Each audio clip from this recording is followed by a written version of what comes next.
नमस्कार दोस्तों, आप सबका स्वागत है एक और वीडियो में। जैसे कि आप सब जानते हैं, कल है 3 जून है, यानी ज्येष्ठ सोमवार का उपाय जी का कथाश्री को ज्येष्ठ महीने के शिव सोमवार का बहुत ही विशेष सा दिन है। मेरे पास एक मैसेज आया था कि भैया, बीमारी को खत्म करने के लिए जो गुरुजी ने गतिमान भगवान वाला उपाय बताया था, जिसमें हम सभी को बेल पत्र के ऊपर समी पत्र को चिपकाया जाता है, वो हमें कौन सी दिशा में खड़े होकर चिपकाना है और बेलपत्र की डंडी कहाँ पे होगी, किसका नाम लेना है, इन सभी की बात इस वीडियो में हम लोग करने वाले हैं, जो कि पूज्य गुरु जी की कथा से सुन के बड़े ही विस्तार से और बड़े ही प्यार से आपको मैं समझा। ठीक है ना? तो वीडियो को पूरा देखिएगा ताकि आप अपने घर से किसी भी प्रकार की कितनी भी बड़ी या फिर छोटी बीमारी को हमेशा के लिए खत्म कर सकते हैं। ठीक है ना? देखो, उसके लिए आपको जरूरत होगी एक बेलपत्र की। बेलपत्र जो लेना ना थोड़ा सा बड़ा लेना, छोटा कोशिश करना कि ना ही मिले तो एक एक ही बेलपत्र लो, लेकिन बड़ा बेलपत्र लेना। ठीक है ना? बड़े बेलपत्र के साथ में आपको जरूरत होगी 2 समी के पत्ते की। किसकी? सिर्फ 2 समी के पत्ते की। आप कहोगे भैया, समी का पत्ता हमें नहीं मिलता, तो अगर आपको समी का पत्ता नहीं मिल रहा है तो आप चावल के दाने का भी इस्तेमाल कर सकते हो। ठीक है ना? इतना कर लिया। साथ ही साथ आपको जरूरत होगी इस तरीके से लाल चंदन की। सभी के घरों में इजली लाल चंदन होगा, तो इस लाल चंदन का ना बहुत ही गाढ़ा सा आप पेस्ट बनाना। ठीक है ना? पेस्ट बनाने के बाद में जो मैंने आपको बेलपत्थर है ना, इसी पत्तियों पे आपको सबसे पहले बेलपत्र के नीचे ज्यादा मात्रा में लाल चंदन को लगाना। ठीक है ना? और लाल चंदन को लगाने के बाद में जो आपको मैंने समी के पत्तों को दिखाया, इसी के ऊपर चिपका देना है ना। चिपका दिया। अब आपको एक चीज पता होना चाहिए कि हमें किसका नाम लेना है। हमें लेना है गतिमान भगवान का। अब गतिमान भगवान है कौन? जो हमारे बजरंग बली है, हनुमान जी हैं, ये उनके छोटे भाई हैं। जब भी किसी घर की जो गति होती है, जब किसी घर की तरक्की रुक जाती है और उनके घर में बीमारी प्रवेश कर जाती है, तो गतिमान भगवान का उपाय करना चाहिए। तो आपको क्या करना है, ऐसे बेलप तैयार कर लिया समी पत्र के साथ में, फिर इसको उठाएंगे और लेने और इसको लेकर के एक तांबे के लोटे में जल भी भरेंगे और पहुंच जाएंगे महादेव के शिवलिंग के पास में। तरीका समझिए। देखो, जब भी मैं उपाय बताता हूँ, आपसे कहता हूँ कि हमें बाद में जल चढ़ाना है, लेकिन इस उपाय में आपको क्या करना है, जो जल चढ़ाना है वह सबसे पहले आपको जल ही समर्पित करना। ठीक है ना? जल चढ़ाने के बाद में जो आपके पास में एक बेलपत्र है, उस एक बेलपत्र की जो डंडी होगी माता अशोक सुंदरी की तरफ रखेंगे और पत्ती रखेंगे आप अपनी तरफ, और पूरी की पूरी बेलपत्र गतिमान भगवान के नाम से, किसके नाम से? गतिमान भगवान के नाम से चढ़ाएंगे। साथ ही साथ उस व्यक्ति का नाम और गोत्र भी बोलेंगे। जो व्यक्ति आपके घर में वर्षों से, बहुत ज्यादा दिनों से बीमार पड़ा हुआ है, यकीन मानिए, अगर गतिमान भगवान का नाम से इस उपाय को आपने शिव सोमवार के दिन, वो भी ज्येष्ठ महीने के, कर लिया, तो आपके घर से जो बीमारियां होंगी वो हमेशा के लिए खत्म जरूर हो जाएंगी। ठीक है ना? स्पेशल सा उपाय था, तो आप सभी को जरूर करना चाहिए। आगे बढ़ते हैं। सोमवार के दिन करने वाले हम लोग अपने दूसरे उपाय की तरफ, और ये उपाय भी करने के लिए आपको कहीं जाना नहीं है, अपने घर पे ही करना है। सबसे पहले बात करते हैं इस उपाय के बेनिफिट क्या होने वाले हैं। बहुत दिनों से अगर परेशान हो कि अगर आपके घर का कोई भी व्यक्ति क्रोध कर रहा है, गुस्सा कर रहा है, तो उसके गुस्से को खत्म करने के लिए आप इस उपाय को करेंगे। ठीक है ना? देखो, सबसे पहले हमें जरूरत होगी किसकी? एक बेलपत्र की, जो कहीं से कटी फिटी ना हो, बहुत ही प्यारी सी हो, सुंदर सी हो। ठीक है ना? एक बेलपत्र लेना। बेलपत्र को लेने के बाद में हमें जरूरत होगी इस तरीके से किसकी? एक सॉरी, कुछ दाने आपको लेने होंगे काले तिल के। ठीक है ना? जब काले तिल के दाने लोगे तो आपको गिनना नहीं है, बस एक चुटकी काले तिल को लेंगे। और जो बेलपत्र मैंने आपको दिखाई है, इस बेलपत्र की जो बड़ी वाली पत्ती है, इसी के ऊपर आपको काले तिल को रखना है। और जो व्यक्ति आपके घर में गुस्सा कर रहा है, जो व्यक्ति आपके घर में क्रोध कर रहा है, उसके क्रोध से, उसके गुस्से से आप परेशान चल रहे हो, उस व्यक्ति का नाम और गोत्र बोलेंगे, एक तांबे के लोटे में जल भरेंगे और इन सभी चीजों को लेके पहुंच जाएंगे कहाँ पे?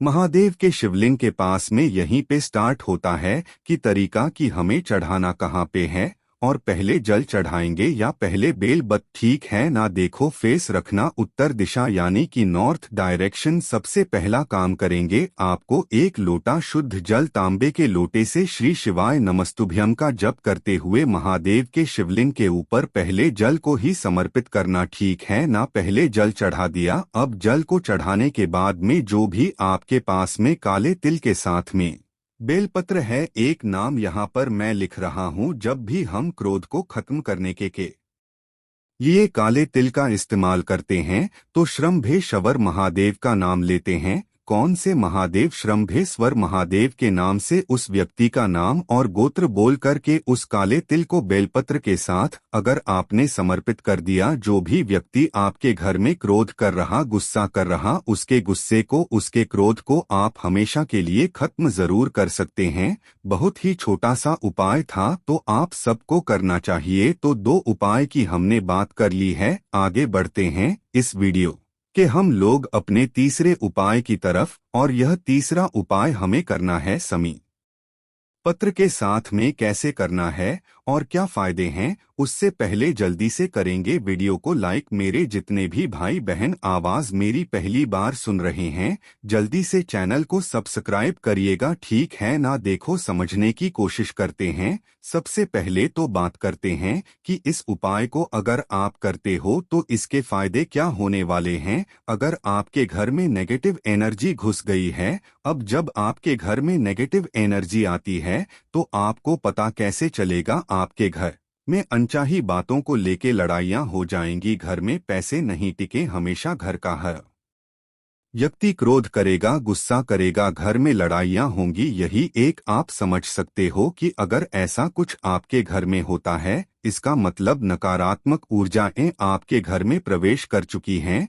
उसके लिए आपको जरूरत होगी एक समी के पत्ते की। किसकी? मात्र एक समी के पत्ते की। साथ ही साथ आपको कुछ दाने यानी कि एक चुटकी आपको लेना होगा। हरा मूंग है ना? हरा मूंग लेंगे। साथ ही साथ आपको एक कमल गट्टा भी लेना है। कहोगे भैया कमल गट्टा क्यों लेना है? ये तो धन संपदा के लिए है। आखिर आपके घर में जब नेगेटिव एनर्जी आएगी तो धन की भी तो कमी हो जाएगी, इसीलिए हमें एक कमल घट्टा भी लेना। इन तीनों चीजों को अपने हाथों में लेंगे और आप उसे लेकर के एक बार पूरे घर में घूम लेना। जितने भी रूम्स हो, जितने भी कमरे हो, अंदर बाहर हर जगहों पे आप उन तीनों चीजों को लेके घूम लेना है ना। घूमने के बाद में आप उस तीनों चीजों को लेंगे। आपके घर के आसपास में कोई भी हरा भरा पेड़ हो, चाहे पीपल का पेड़ हो, बरगद का पेड़ हो, वट कोई सा भी पेड़ आपके घर के आसपास में हो, उस पेड़ के नीचे आपको उन तीनों चीजों को पटक करके आना।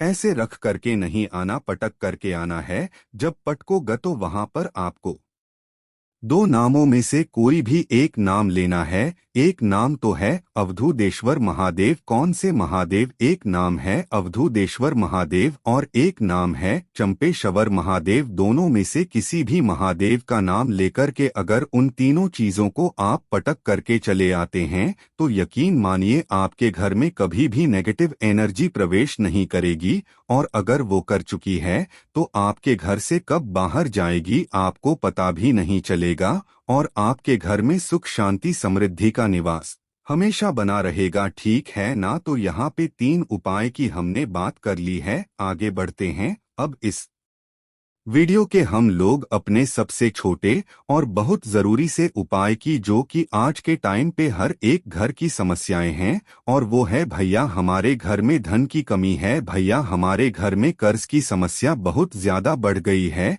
तो आप इन दोनों चीजों के लिए इस उपाय को कर सकते हैं। उसके लिए हमें सिर्फ और सिर्फ लेना होगा कमल गट्टे को। कितने कमल गट्टे लोगे? 2 कमल गट्टे हमें लेने होंगे। ठीक है ना? और दोनों कमल गट्टे का इस्तेमाल हमें अलग अलग तरीके से करना है, एक तांबे का लोटा लेंगे, उस तांबे के लोटे में जल भरेंगे और इसके अंदर सिर्फ एक ही कमलगट्टा डालेंगे। एक कमलगट्टा आप अपने पास रखे रहेंगे हैं ना, फिर आप इस कलश को उठाना और आपके घर में जहाँ पे भी पीने के लिए पानी रखा जाता है, मटका हो परिंदा हो, उसी के पास में आधे घंटे तक 30 मिनट तक उस तांबे के लोटे को जिसके अंदर आपने कमलगट्टे को डाल रखा है उसे रख देंगे हैं ना। 30 मिनट के बाद में, आधे घंटे के बाद में, पूरे दिन में कभी भी आप फिर इस कलश को उठाना और उठाने के बाद में महादेव के शिवलिंग के पास आएंगे। जो एक कमल गट्टा आपके पास में अलग से मैंने बताया था, उसे सबसे पहले महादेव के शिवलिंग के ऊपर रख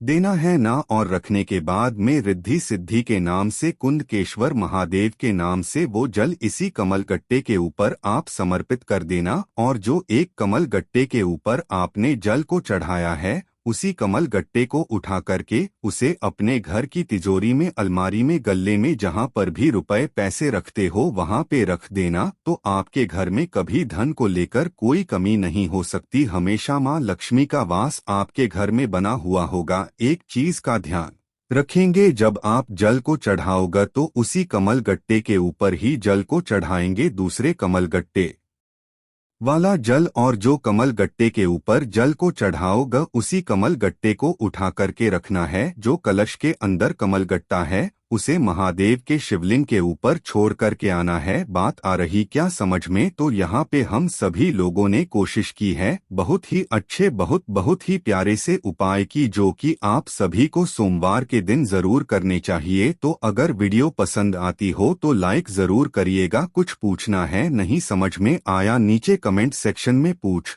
सकते हैं। और अगर आपको मुझसे फोन पे बातें करनी है, आपको मुझसे मैसेज पर बातें करनी है, तो आप हमें इंस्टाग्राम 2 पे हम लोग बहुत सारी बातें करेंगे। बाकी मेरे जितने भी भाई बहन आवाज मेरी पहली बार सुन रहे हैं, चैनल को जरूर सब्सक्राइब करिएगा।